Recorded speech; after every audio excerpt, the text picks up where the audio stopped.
84వ కీర్తన.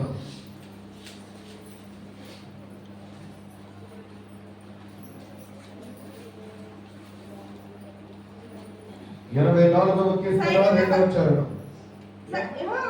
యెహోవా మందిర ఆవరణములో చూడవలనని నా ప్రాణము ఎంతో ఆశపడుచున్నది. అది సొమ్మచెల్లుచున్నది.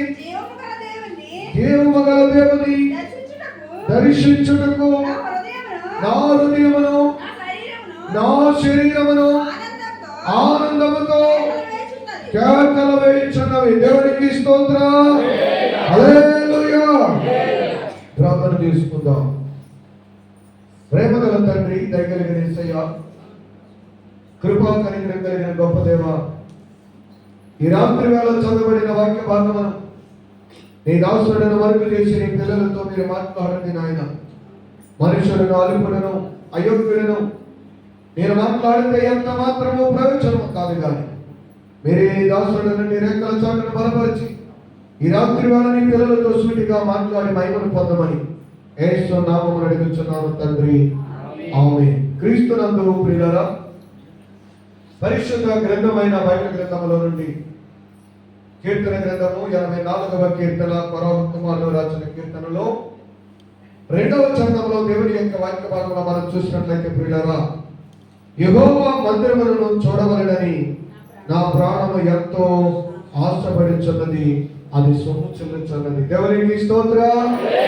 గట్టిగా చెప్తాం. హల్లెలూయా, హల్లెలూయా, హల్లెలూయా. దేవుని యొక్క వాక్య భాగంలో మనం చూసినట్లయితే కీర్తనలో యెహోవా మందిరమును చూడవలెనని నా ప్రాణము ఎంతగానో సొమ్ము చెల్లించున్నది. ఈ రాత్రి వేళ దేవుని మాటలు వింటున్న నా ప్రియమైన తల్లి, సహోదరుడా, దేవుని మందిరము పట్ల నీకు ఎటువంటి ఆసక్తి ఉంది? ఎలాంటి మనసుతో దేవుని మందిరానికి రాగలుగుతున్నావు? దేవుని మందిరములోనికి నీ వచ్చేటప్పుడు నీ మనసు ఎలా ఉంది? చాలా మందికి దేవుని మందిరం అంటే కొంత బాధ ఉంటుంది. దేవుని మందిరానికి వెళ్ళాలంటే కొంత భారము. దేవుని ఆలయానికి వెళ్ళాలంటే తగిన సమయానికి వెళ్ళడం కన్నా ఏదో ఒక సమయాన్ని వెళ్ళి ఆరాధన చేసి, ఏదో ఒక సమయంలో వెళ్ళి ఉపవాస కొడుకులో ఉండి ఏదో ఒక సమయంలో దేవుని ఆరాధించేటువంటి వారు ఉంటాం. దేవుని మందిరము పట్ల పూర్తి యొక్క ఆసక్తితో గాని, ప్రియులారా, ప్రాణము సొమ్ము చల్లినంతగా నేను ఎప్పుడు ఆయన మందిరంలోకి వెళ్ళదను, నేను ఎప్పుడు ఆయన చూచెదను అని దావీదుకు కలిగిన మనసు లేని వారు ఈనాడు లోకంలో ఎంతో మంది ఉన్నారు. కానీ దేవుని యొక్క వాక్యంలో కొరాహు కుమారులు అంటున్నారు, దేవుని మందిరం చూడాలని ఆశతో నా ప్రాణం ఏమవుతుందంటే సమస్యలు పోతుంది. ఎప్పుడు వారు వస్తారు, ఎప్పుడు మళ్ళీ మందిరానికి వెళ్తారు, ఎప్పుడు ఆరాధనకి వెళ్తారు, ఎప్పుడు ఉపవాస కొడుకులో ఉంటారు, ఎప్పుడు దేవుడు వాక్యంతో నాతో మాట్లాడతాడు, ఎప్పుడు నేను ఆయన మందిరానికి వెళ్తాను, ఆయన మందిరంలో ఉంటే నాకు ఎన్నో దీవెనలు ఉన్నాయని చెప్పి ఆసక్తి ఉంది. ఈ రోజున అటువంటి ఆసక్తితో దేవుని మందిరంలోనికి రాగలిగింది, అటువంటి ఆసక్తితో దేవుని యొక్క ఆలయంలో ఉండగలిగింది. అంటే ఆలయంలో దేవుని కొరకు ప్రత్యేకంగా దేవుని యొక్క మందిరంలో ఉన్నటువంటి నీవు నీ ప్రాణమును సమర్చలేనట్లుగా దేవుని కొరకు ఆసక్తితో రాగలిగితే ఆయన అంటున్నాడు, నీ పక్షంగా కార్యాలు చేసే దేవుడు. ఈ రాత్రి దేవుని మాటలు వింటున్న నా ప్రియమైన తల్లి, సహోదరుడా, దేవుని మందిరానికి కొరాహు కుమారుల యొక్క ఆసక్తి ఎలాంటిదంటే ఆయన ప్రాణము సమస్యలిపోతుంది. ఎప్పుడు వెళ్దాము, ఎప్పుడు నేను ఆయన ఆలయంలో ఉండాలి, ఎప్పుడు నేను ఆయన సన్నిధికి వెళ్ళాలని. అంతేకాదు, కిందవ చరణం వచనంలో ఆయన అంటాడు, ఏమన్నా తెలుసా? ఆయన శరీరం కూడా ఆయన ఆనందంతో కేకలించుందంట. ఎందుకంటే చాలా మందికి మనసులో మందిరానికి వెళ్దామని ఉంటుంది, మనసులో దేవుని దగ్గరికి వెళ్దామని ఉంటుంది, కానీ శరీరం అంటది కొడుకో చాలు ఇయాలకి రేపు వెళ్ళొచ్చు, మరొక వారం వెళ్దాం, మరొక వారం వెళ్దాం, మరొకసారి వెళ్దాం. ఈ రోజు చాలా నీరసంగా ఉన్నాం, ఈ రోజు చాలా ఊరు ప్రయాణం చేశాం, ఈ రోజు మరి వెళ్ళడానికి ఇంటికాడ పని అంత అవ్వలేదు అని శరీరం ఏం చేస్తుందంటే, మనసు వెళ్దామన్నా శరీరం, చాలా మంది శరీరం ఒప్పుకోదు. మనసు ప్రేరేపిస్తుంది. మనసు ఎప్పుడు వెళ్దాము, ఎప్పుడు చూద్దాము ఆయన దగ్గరికి, దేవుని మందిరానికి వెళ్ళలేకపోయినాడు మనసు అంటది. కానీ శరీరం అంటది, చాలే చూద్దాంలే, కూర్చో, వెళ్ళి మాత్రం ఏం చేస్తాం, ప్రతి వారం వెళ్ళేదే కదా, ప్రతి వారం వెళ్తున్నాం కదా, ఇంటికాడ చేసుకుందాంలే, ఇంటికాడ మోకరిద్దాంలే, ఇంటికాడ ప్రార్థన చేద్దాంలే, మరి పనంతా అవ్వలేదు కదా అని చెప్పి శరీరం అంట చాలా మంది ఏం చేస్తారో తెలుసా, పడుకోబెడతారు. రానవుల మందిరానికి బైబిల్ చెప్తుంది, దేవుని యొక్క వాక్యము, నీ మనస్సు ఒకటి అనుకుంటే నువ్వు మందిరంలోనికి రాలేవు, నీ శరీరము కూడా ఆసక్తి కలిగి ఉండాలి. నీ శరీరము కూడా దేవుని మందిరానికి రావడానికి ఆసక్తి కలిగినట్లుగా నీ శరీరాన్ని నువ్వు సిద్ధపరచుకుంటే, ఆ శరీరానికి లోబడగలిగితే ఆ శరీరము దేవుని యొక్క మందిరానికి రాగలుగుతుంది. కానీ చాలా మంది మందిరానికి వెళ్దామండి, ఒక్క రోజు కూడా మానకుండా వెళ్ళాలి, ఒక వారం కూడా మానకుండా వెళ్ళాలి, అబ్బో దేవుని మందిరం కంటే ఎక్కువ లేదని చాలా మాటలు చెప్తారు కవులు చెప్పేటప్పుడు, నాకు దేవుడి కంటే ఎక్కువ లేదండి అంటాం. కానీ శరీరం మాత్రం తిని పడుకోమంటే మాత్రము ఆ మంచానికి పడుకుంటాం. ఉదయ కాల సమయంలో ప్రార్థనకు లేకపోతే మనసు చెప్తుంది, తెల్లవారుతుంది, 3 అవుతుంది, 4 అవుతుంది, ఏకోజా ప్రార్థన ఏకమించాలి, దేవుని మందిరంలో ఉండాలంటే వాక్యమైన మొదటి రోజుల్లో ఖచ్చితంగా మనం లేస్తాము. అమ్మ ఈ వారం బాగా చెప్పారు, వాక్యం నాకు కూడా చెప్పారు, లేకపోతే 2 రోజులు లేస్తాం, మొన్న 5 రోజులు పడుకుంటాం. మళ్ళీ ఎప్పుడో జ్ఞాపకం వస్తుంది నీకు పూర్వకం వచ్చినట్లు, అప్పుడు మాత్రం లేస్తాం. ఈరోజు బైబిల్ చెప్తుంది, దేవుని మందిరం పట్ల అత్యాసక్తి కలిగి ఉన్నావా నీవు? ఈరోజు బైబిల్ చెప్తుంది, కొరహు కుమారులు ఎందుకని దేవుని మందిరం పట్ల ఆసక్తి కలిగి ఉన్నారు, మందిరం పట్ల సమస్యలు ఎలా ఉన్నారు, దేవుని మందిరం పట్ల ప్రియులారా వారి శరీరములు ఎందుకు సమస్యలుతున్నాయంటే, దేవుని మందిరములో ఏముందో తెలుసుకుంటే, ఆ రుచి కనుక నువ్వు తెలుసుకోగలిగితే, ఆ సత్యము కనుక నువ్వు తెలుసుకోగలిగితే, కొరహు కుమారులే కాదు మందిరములో కూడా నీవే ముందుంటావు.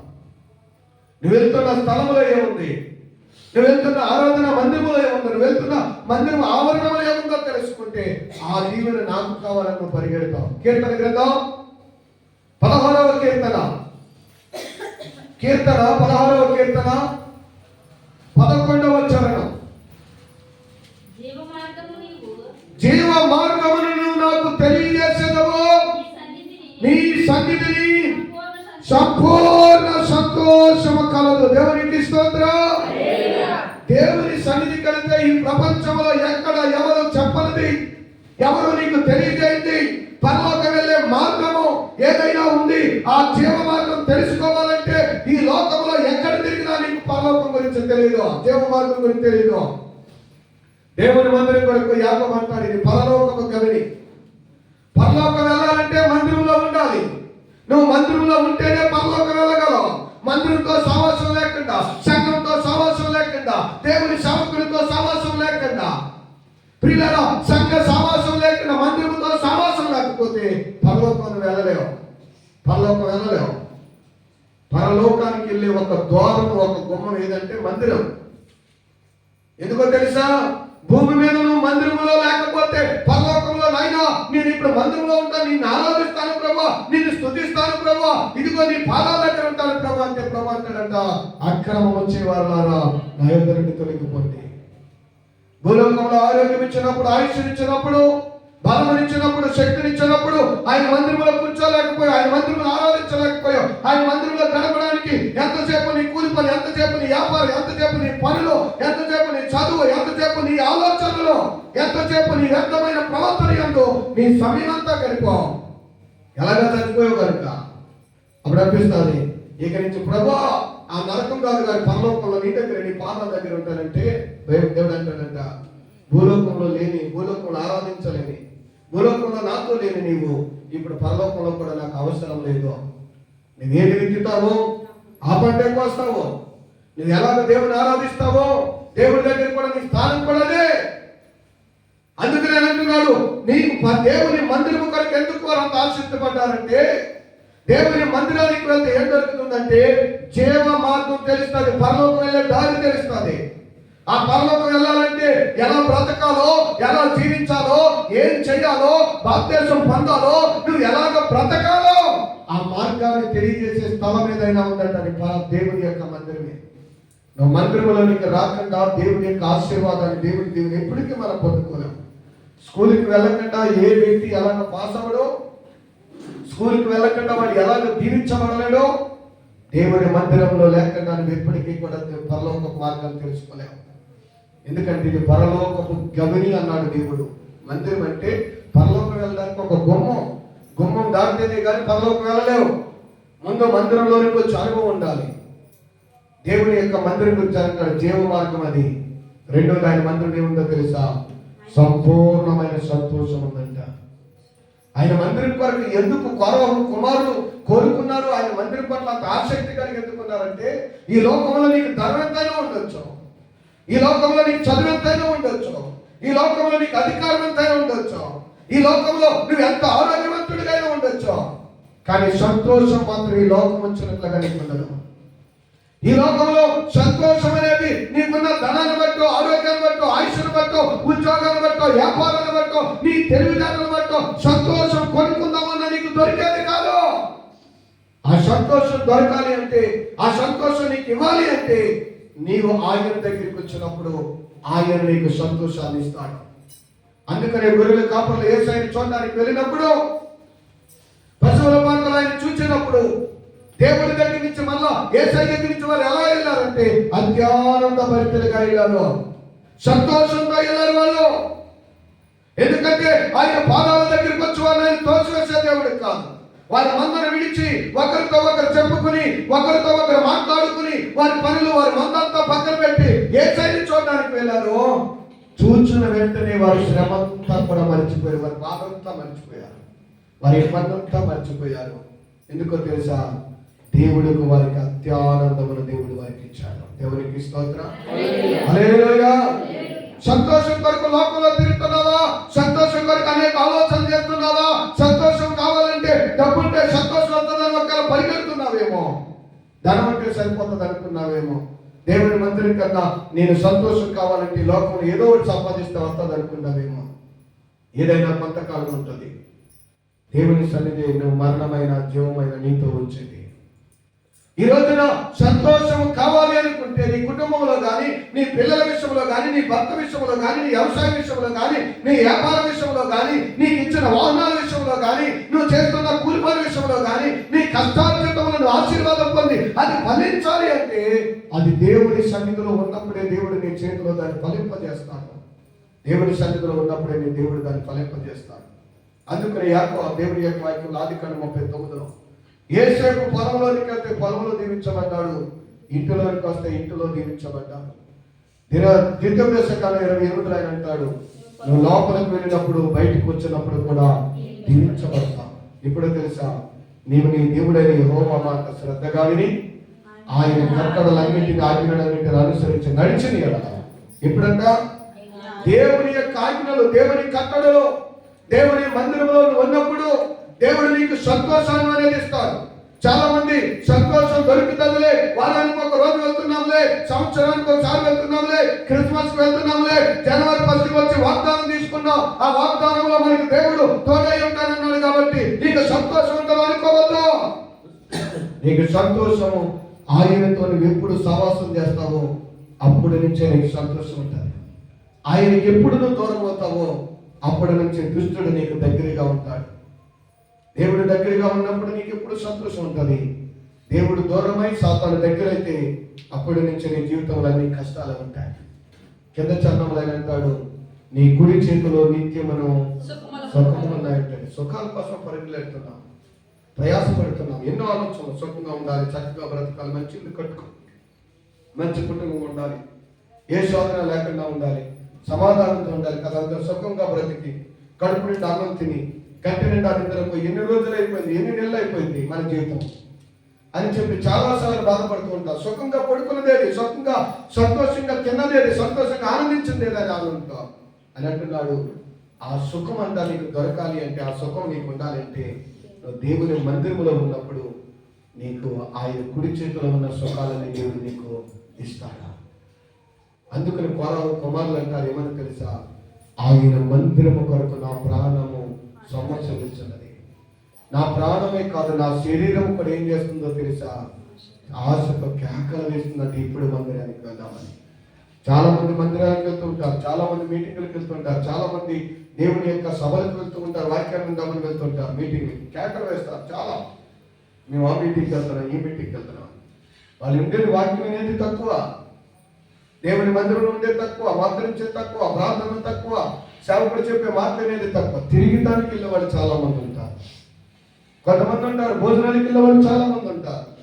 అక్కడికి వెళ్ళిన తర్వాత చెప్పులు కొనుక్కున్నామా, బట్టలు కొనుక్కున్నామా, ఏదైనా గిన్నె సెంపు కొనుక్కున్నామా అని తిరిగే వాళ్ళు చాలా మంది ఉంటారు. వాక్యాన్ని అనేది తక్కువ.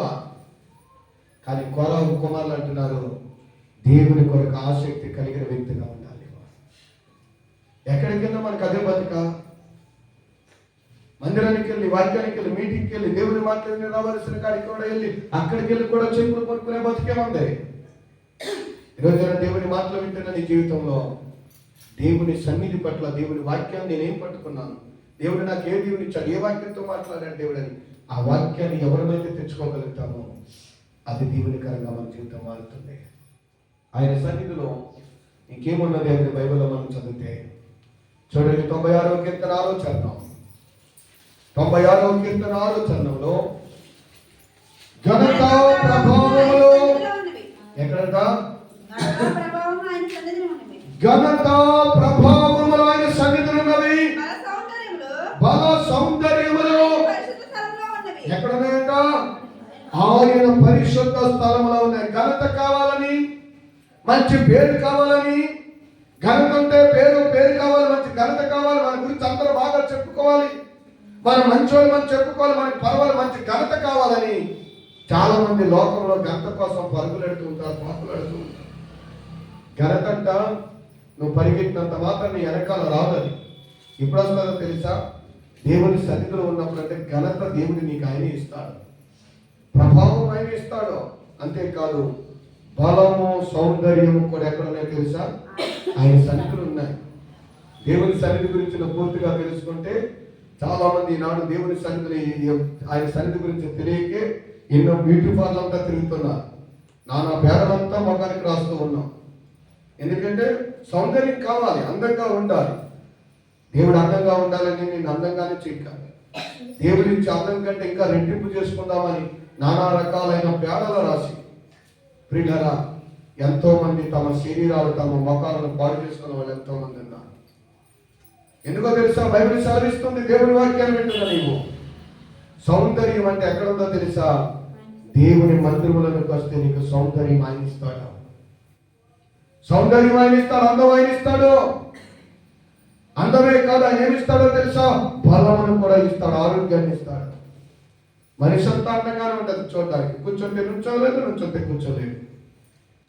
చూసిన వాళ్ళు అనుకుంటారు వాడికి ఏం ప్రభావం, అంతలా అంతేస్తారు, అంత బాగున్నారు కదా, ఎలాగా ఉన్నారు కదా అంటే పని చేయడానికి పని చేయడం. ఏమి లేదు, బలం లేదు, ఆరోగ్యం లేదు. ఆ బలము, ఆ ఆరోగ్యము, ఆ సౌందర్యము అది ఎక్కడికి వెళ్తే దొరుకుతుంది అనుకుంటున్నావు? నువ్వు తినే తిండిలోనో, తాగే నీటిలోనో, వేసుకుంటున్న టాబ్లెట్లలోనో, పూసుకుంటున్న పూతల్లోనో లేదు. ప్రియులారా అది ఎక్కడ దొరుకుతుందో తెలుసా? దేవుని యొక్క పరిశుద్ధాలయంలో అది దొరుకుతుంది. దేవునికి స్తోత్రం, హల్లెలూయా.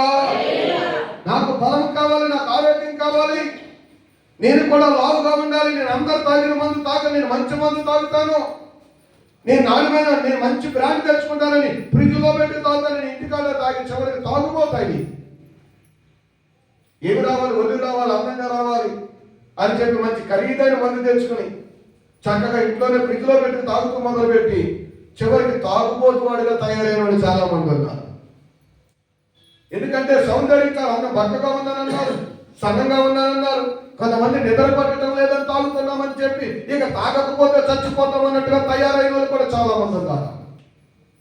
ఎందుకంటే దేవుడి వలసింది దేవుని దగ్గర వెతుక్కోవటం అనేసి లోకంలో ఎక్కడో దేని దగ్గర దొరికిందని ఆటికి బానిసలు అయిపోతున్నటువంటి వ్యక్తులు, సమాధానం కోసం నిద్ర పట్టడం లేదని, ఇంట్లో సమాధానం లేదని అప్పులైపోయామని తాగి, అసలే అప్పులు, ఆ అప్పులు తీర్చుకోవడానికి మార్గం ఎత్తుకోవడం అనేసి రోజు అప్పులు వచ్చి 1000 రూపాయలు తాగేస్తాడు. ఇక అంటే నెలకి తాగేస్తున్నాడు 30,000, సంవత్సరానికి 3,60,000.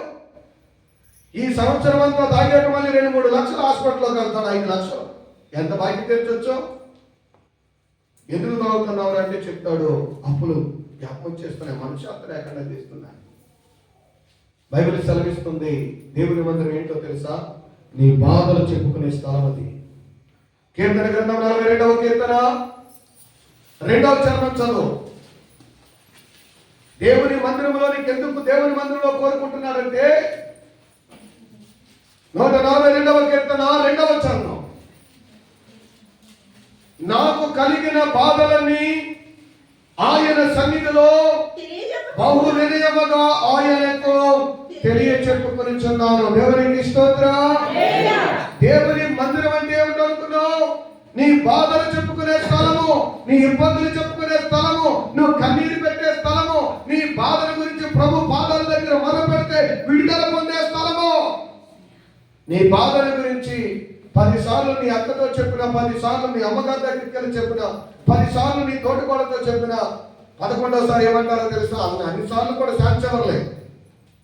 2 సార్లు 3 సార్లు 4వ సారి వచ్చేదానికి ఆటోమేటిక్గా పేరు తీసుకెళ్ళిపోతారు. ఇది మొదలెట్టి అసలు మళ్ళీ నీ బాధ అంతా చెప్పింది అమ్మ సోదంతా వెళ్ళలేమంటారు. వాళ్ళకేమో సోదిలా ఉంటుంది, కానీ ఆ బాధపడుతున్న వాళ్ళకి చాలా కష్టంగా ఉంటుంది.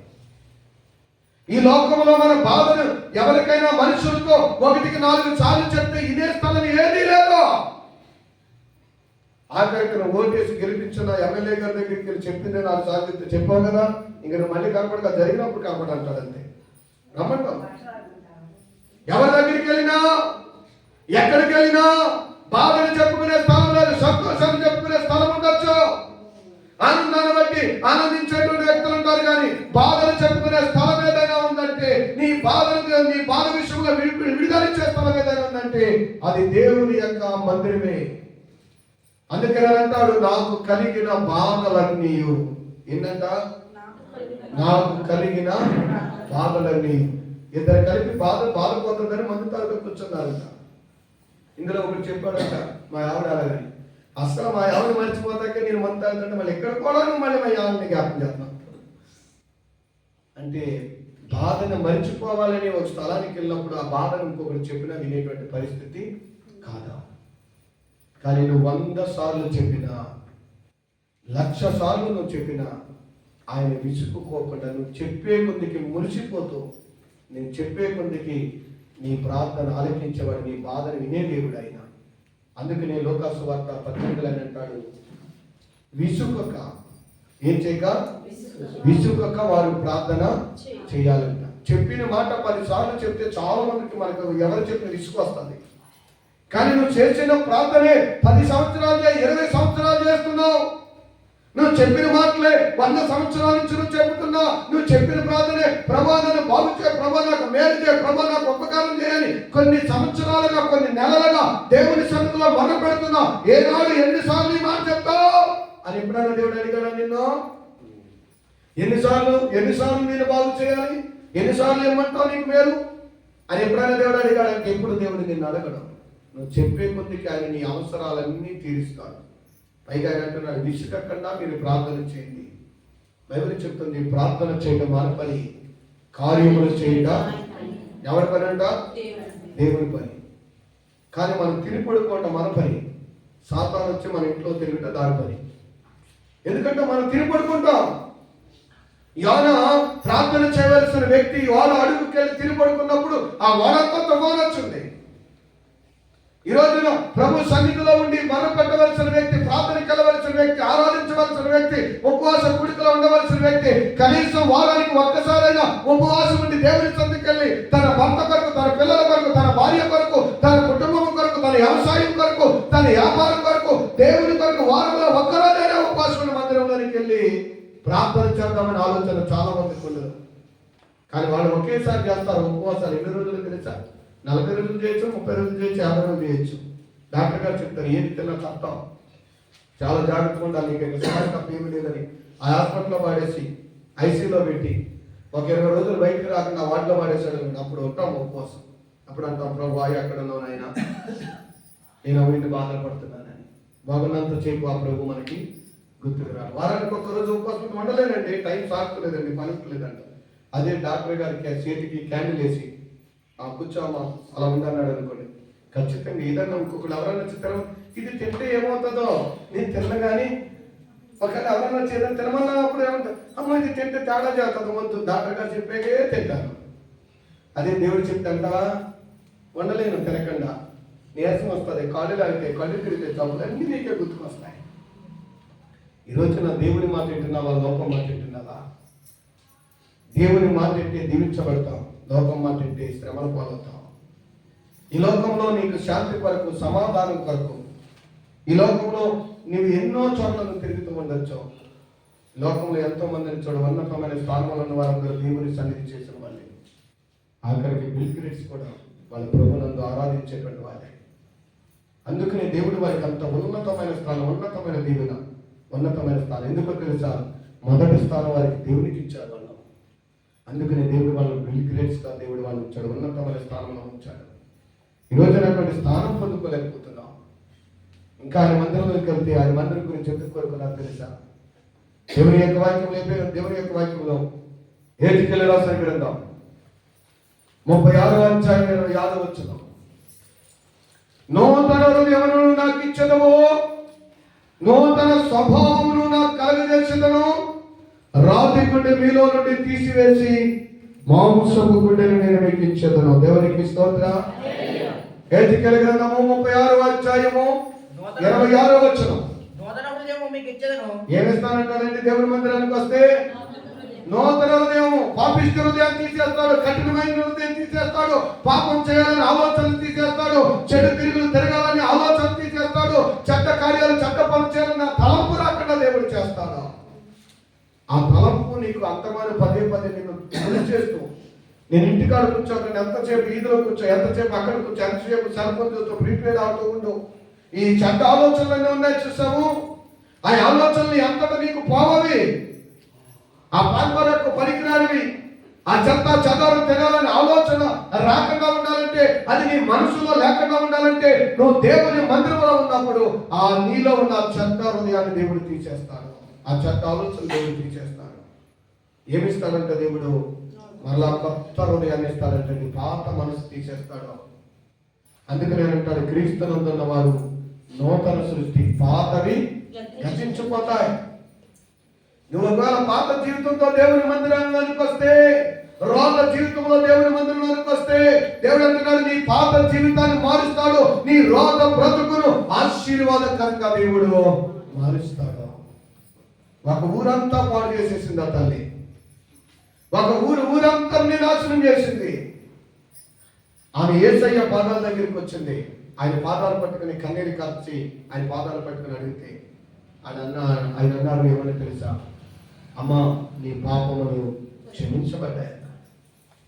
అక్కడి నుంచి ఆవిడ జీవితాన్ని మనం చూస్తే, ఆవిడంటే అది నేను చేసినవన్నీ నాతో చెప్పిన వాడి క్రీస్తు కాదని అనేకులకు సువార్థికురాలుగా మారిపోయింది. ఆ పాపం చేయాలనే ఆలోచన, తప్పు చేయాలనే ఆలోచన, ఆ పొరపాట్లో బ్రతకాలనే ఆలోచన, ఆ చెడ్డ తలంపుని దేవుడు ఏం చేశాడో తెలుసా? తీసివేసి 10 మందికి సువార్త చెప్పి సాక్షిగా బతకాలనే మనసు దేవుడు ఇచ్చాడు. దేవుని మందిరానికి వస్తే నిజంగా దేవుని ఆరాధించగలిగితే, వాక్యాన్ని నువ్వు పట్టుకోగలిగితే, నీలో ఉన్న రాత్రి హృదయము, ఆ బండ హృదయము, ఆ రోత హృదయాన్ని, ఆ పాత హృదయాన్ని తీసేసి దేవుడు ఏమిస్తాడు తెలుసా? నూతనమైన హృదయాన్ని దేవుడు నీకు ఇస్తాడు, నూతనమైన మనసును దేవుడు ఇస్తాడు. అంతేకాదు, నూతనమైన దేవుని తల్లి నేను నింపుతాడు. ప్రియులారా, ఈ రాత్రి దేవుని మాటలు వింటున్నా నా ప్రియమైన తల్లి, నా ప్రియమైన సహోదరుడా, ఈ లోకంలో ఎక్కడికి వెళ్ళినా శాంతి, సమాధానం అనేది నీకు దొరికేది కాదు. ఈ లోకంలో నువ్వు ఎక్కడ ప్రయాసపడినది నీకు సమాధానం, నీకు నెమ్మది దొరికేది కాదు. అది ఒకే ఒక స్థలము, దేవుని యొక్క మందిరం. ఈనాడు చాలా మంది మందిరానికి వెళ్ళాలి అంటే చాలా ఇబ్బందిగా, చాలా బాధగా ఉంటారు. కానీ బైబిల్ చెప్తుంది, ఆయనతో సహవాసం చేస్తేనంట సమాధానాన్ని నువ్వు పొందుకుంటావు. దేవునికి స్తోత్రం. హల్లెలూయా. ఎవరితో సహవాసం చేస్తే? దేవుడితో సహవాసం చేస్తే, దేవుడితో సమయం గడిపితే, దేవుడి ఆలయానికి నువ్వు వెళ్ళగలిగితే. చూడండి, అదే అధ్యాయం 84వ కీర్తన 10వ చరణం, నీ ఆవరణంలో ఒక దినము గడుపుట 1000 దినముల కంటే శ్రేష్టము. దేవునికి స్తోత్రం. దేవుని ఆవరణంలో ఒక దినము గడపటము లోకములో 1000 రోజులు బతకడం కన్నా దేవుని మందిరంలో ఒక దినము గడుపుట అది ఎంతో శ్రేష్టం, అది ఎంతో శ్రేష్టం. లోకంలో ఎన్ని సంవత్సరాలు బ్రతికేమనేది కాదు, ఎన్ని సంవత్సరాలు జీవించమని కాదు. యాకోబు పరువును జీవించడానికి వెళ్ళినప్పుడు పరువు అడిగిన ప్రశ్న, నువ్వు జీవించిన దినాలన్నీ యాకోబు అని అడిగారు. అప్పుడు యాకోబు అంటాడు, నేను బ్రతికిన దినాలు చాలా ఉన్నాయి, చాలా సంవత్సరాలు ఉన్నాయి, నేను బ్రతికిన సంవత్సరాలు చాలా ఉన్నాయి, కానీ దేవుని కొరకు మాత్రం జీవించిన దినాలు మాత్రం కొన్నే ఉన్నాయన్నాడు. దేవుని కొరకు బ్రతికిన దినాలు, జీవించిన దినాలు, దేవుడుంటే చాలనుకుని బ్రతికినటువంటి జీవించిన దినాలు కొన్నేనంట. బ్రతకడానికి కొన్ని సంవత్సరాలు బతికాడు, 120 సంవత్సరాల పైన బతికాడు సుమారుగా. కానీ దేవుని కొరకు ఎన్ని సంవత్సరాలు బతికవయ్యా, జీవించవయ్యా అంటే చాలా కొద్ది దినాలు బతికానంటున్నాడు.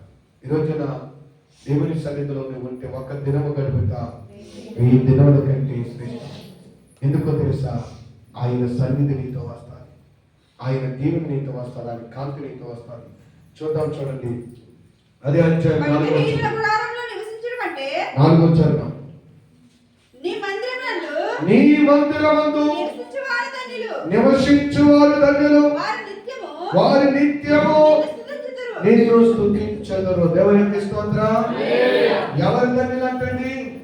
దేవుని మందిరమందు నివసించిన వారు ధన్యులు. ఎబ్రీ భాషలో ధన్యులు అనే మాటకి ఏంటో అర్థం తెలుసా? సంతోష జీవులు. దేవుని మందిరంలో ఉన్న వారి కంటే ఎప్పుడు దేవుడు ఏమిస్తాడు తెలుసా? సంతోషాన్ని ఇస్తాడు, సమాధానం ఇస్తాడు, నెమ్మది ఇస్తాడు, ఆరోగ్యం ఇస్తాడు, ఘనత ఇస్తాడు, ప్రభావం ఇస్తాడు. నీవు కోరుకునేది, నువ్వు అడిగిన దానికన్నా ఊహించని వేరు దేవుడు నీ జీవితంలో చేస్తాడు.